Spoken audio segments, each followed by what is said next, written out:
बात के नवीनगर थाना क्षेत्र के बांडीपुर गांव के पास बाइक सवार 3 अपराधियों ने एक स्वर्ण व्यवसायी को गोली मार दी और गले के चैन समेत सारा ज्वेलरी लेकर फरार हो गए। बताया जा रहा है कि यह घटना उस वक्त हुई जब वह एक शादी समारोह का ऑर्डर लेकर उसकी डिलीवरी करने जा रहा था। घायल व्यवसायी की पहचान शनिचर बाजार निवासी नीरज कुमार सोनी के रूप में की गई है। देश भर में ईद मनाया जा रहा है। ईद पर्व को लेकर गांधी मैदान में तमाम नमाजियों ने नमाज अदा की। वह मुस्लिम युवकों ने भी ईद को लेकर खुशी जाहिर की, एक दूसरे को गले लगाए, बिहार की और देश की तरक्की के लिए दुआ करने की बात कही। कशिश न्यूज से बात करते हुए मुस्लिम भाइयों ने साफ तौर पर कहा कि ईद पर्व हिंदू मुस्लिम भाइयों के मिलन का एक पर्व होता है और हम सभी अपने पुराने बातों को भुलाकर एक दूसरे को गले लगाकर मिठाई खिलाकर बधाई देते हैं। अपनों ने कहा कि हम सभी और बिहार की तरक्की के लिए दुआ भी कर रहे हैं ताकि हमारा देश, हमारा राज्य तरक्की करे, हमारे समाज में सभी जाति धर्म के लोग अमन चैन से रह सके। बेगूसराय में परशुराम जयंती के मौके पर जयमंगला से मुकामा तक समरसता धर्म यात्रा निकाली गई। कोरोना में 2 साल के बाद जयमंगला भवानी की तरफ से यह समरसता धर्म यात्रा भगवान परशुराम की जयंती के मौके पर निकाली गई। इस धर्म यात्रा में बिहार के करीब 6 जिलों के सैकड़ों लोग शामिल हुए।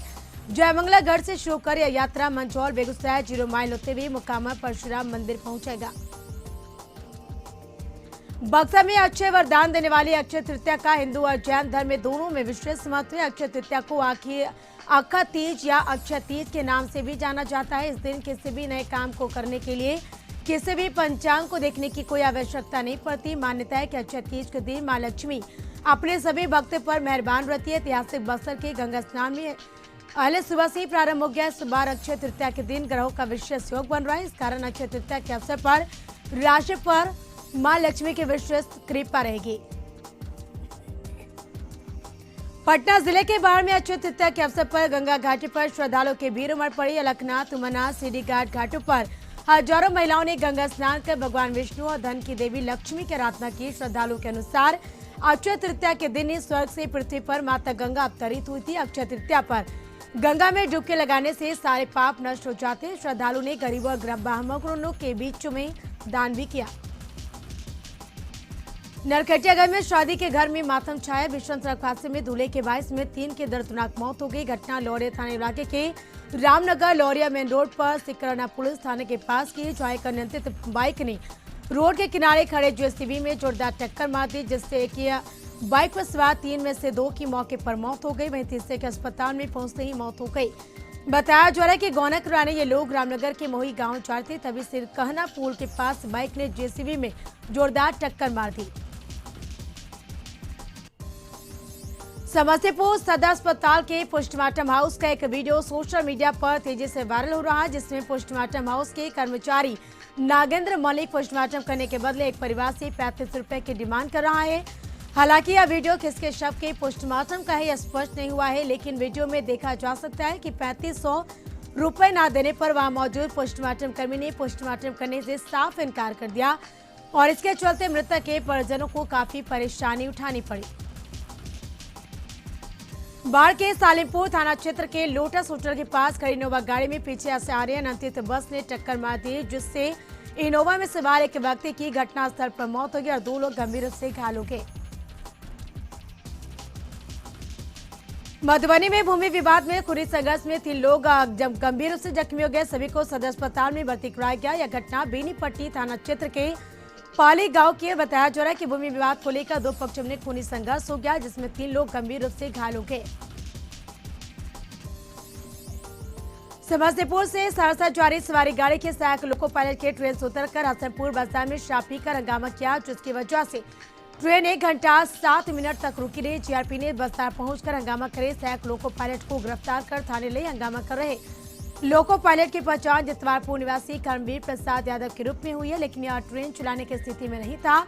बाद में उसी ट्रेन में सफर करे सरसा के लोको पायलट ऋषिराज कुमार से स्टेशन मास्टर मनोज कुमार चौधरी ने आग्रह कर सरसा जाने का मेमो दिया। इसके बाद ट्रेन सरसा के लिए रवाना हुई। बिहार में शराबबंदी कानून को ले सफल बनाने के लिए लगातार उत्पाद विभाग अभियान चला रहा। पटना में उत्पाद विभाग ने नौबतपुर इलाके से लावारिस हालत में खड़े एक ट्रक की जांच की, जिससे लाख रुपए की शराब बरामद की गई। पुलिस अधिकारी ने कहा ट्रक में 40 से 45 लाख रुपए की शराब थी। पूर्वी चंपारण में विवाहित महिला एक दिन अपने घर से अचानक लापता हो गए, जिसकी जानकारी लापता महिला के मायके वालों को लगी। महिला के पिता ने अपने दामाद पर बेटी की हत्या करके शव जला देने का आरोप लगाया है। वहीं पुलिस ने बिना जांच किए आरोपी पति को गिरफ्तार कर जेल भेज दिया। वहीं पुलिस ने टेक्निकल सर्विलांस के आधार पर लापता महिला ज्ञानती देवी को जालंधर में उसके प्रेमी के पास से बरामद किया। यह घटना केसरिया थाना क्षेत्र के केसरिया टोला वार्ड नंबर 4 की बरामद महिला ज्ञानती देवी का मायका मुफस्सिल थाना क्षेत्र के लक्ष्मीपुर गांव में है। विगत 22 अप्रैल को महिला के पिता ने अपने दामाद पर बेटी की हत्या का आरोप लगाया था। सूबे का सबसे बड़ा श्री राधा बांके बिहारी इस्कॉन मंदिर 12 साल में बनकर तैयार हुआ है। बुद्ध मार्ग स्थित यह मंदिर देश का 60वां मंदिर है। लगभग 100 करोड़ रुपए की लागत से बने इस मंदिर के लिए साल 2004 में मंदिर के लिए जमीन लिया गया। नक्शा पास होने के बाद 2010 में मंदिर निर्माण का काम शुरू हुआ था। 3 मंजिला इस मंदिर में 84 कमरे हैं, 84 पिलर बनाए गए हैं। इस्कॉन मंदिर पटना के मीडिया प्रभारी श्रीमान नंद गोपाल दास ने कहा कि 12 साल के लंबे इंतजार के बाद मंदिर बनकर तैयार हुआ है। सीएम नीतीश कुमार ने ईद के अवसर पर इमारत सरिया में शिरकत की। इसके अलावा एदार ए सारिया सुल्तानगंज में भी शिरकत की। केंद्रीय चुनाव आयोग ने झारखंड के सीएम हेमंत सोरेन को नोटिस भेजकर यह बताने के लिए कहा कि उनके पक्ष में खदान का पट्टा जारी करने के लिए उनके खिलाफ कार्रवाई क्यों नहीं की जानी चाहिए, जो प्रथम दृष्टया लोक जनप्रतिनिधित्व अधिनियम की धारा 9(1) का उल्लंघन करती है। धारा 9(a) सरकारी अनुबंधों के लिए किसी सदस्य की अयोग्यता से संबंधित है। बहरहाल चुनाव आयोग का नोटिस मिलने के बाद झारखंड में सियासी भूचाल आ गया। आयोग ने जवाब देने के लिए 10 मई तक का समय दिया है। जानकार बताते हैं कि अगर इस मामले में चुनाव आयोग ने हेमंत सोरेन को अयोग्य ठहरा दी, उनकी विधानसभा की सदस्यता छीन जाएगी। इससे हेमंत सोरेन को मुख्यमंत्री की कुर्सी छोड़नी पड़ सकती है। मामला पूर्व मुख्यमंत्री रघुवर दास ने उठाया है। वहीं रघुवर दास ने राज्यपाल एमएस बैस को सीएम हेमंत द्वारा अपने नाम पर खदान लीज लेने का आरोप लगाते हुए दस्तावेज उपलब्ध कराए थे। जमशेदपुर से निर्दलीय विधायक सरयू राय के खिलाफ स्वास्थ्य विभाग की अवर सचिव ने रांची के डोरंडा थाने में प्राथमिकी दर्ज कराई है। विधायक के खिलाफ ऑफिसर सीक्रेट एक्ट के तहत मामला दर्ज कराया गया है। दरअसल निर्दलीय विधायक सरयू राय ने स्वास्थ्य मंत्री बन्ना गुप्ता पर कोरोना फंड के दुरुपयोग का आरोप लगाते हुए कहा था कि बन्ना गुप्ता ने कोरोना फंड में से अवैध रूप से करोड़ रुपए निकाले हैं, जिसकी जांच होनी जरूरी है। जिसके बाद स्वास्थ्य मंत्री बन्ना गुप्ता ने विगत 25 अप्रैल को विधायक पर मानहानि का दावा किया था। स्वास्थ्य मंत्री बन्ना गुप्ता ने जमशेदपुर के जिला एवं सत्र न्यायाधीश की अदालत पहुंचे और अपने अधिवक्ता के माध्यम से मानहानि का दावा प्रस्तुत किया था। अब स्वास्थ्य विभाग ने रांची में सरयू राय के खिलाफ मामला दर्ज कराया है।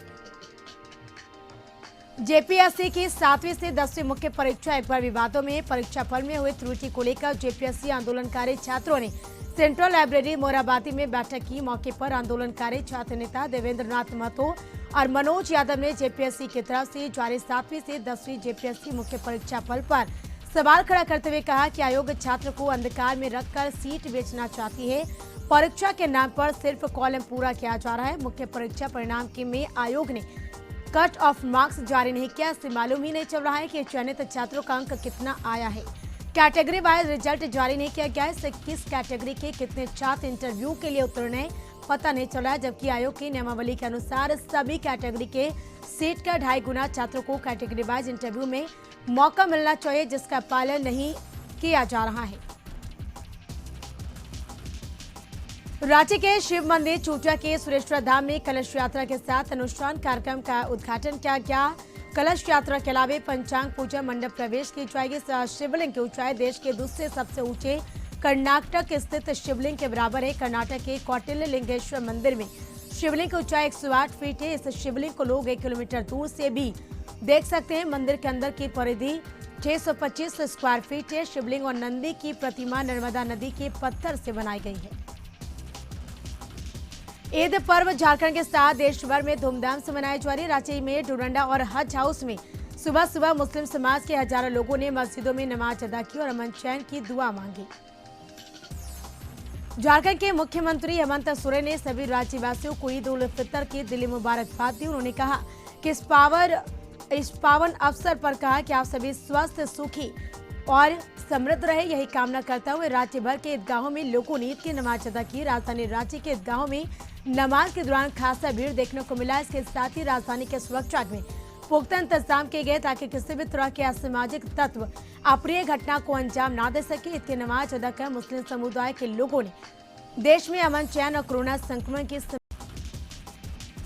जमशेदपुर में ओलेडीह थाना अंतर्गत शांति विहार कॉलोनी में कसन की पति ने अपनी पति की हत्या कर बच्चों को घर में बंद कर दिया और मौके से फरार हो गया। बताया जा रहा है कि मृतक महिला रेखा देवी का पति चालक का काम करता है। 2 दिन पूर्व ही यह किराए के मकान में परिवार के साथ रहने आया था और सुबह जब महिला का पति घर लौटा तो पत्नी के साथ विवाद हो गया, जिसके बाद महिला के पति ने पत्नी की जमकर पिटाई कर डाली। महिला के सिर पर चोट लगने के कारण वह बुरी तरह से घायल हो गई, जिससे तड़पता छोड़ 2 बच्चों को घर में बंद कर पति मौके से भाग गया। इधर पड़ोसियों को जब इसकी सूचना मिली तो पुलिस को जानकारी दी गई। मौके पर पहुंची ओलेडीह थाना पुलिस ने महिला को इलाज के लिए एमजीएम अस्पताल पहुंचाया, जहां चिकित्सकों ने मृत घोषित कर दिया। फिलहाल पुलिस मामले की छानबीन में जुटी है।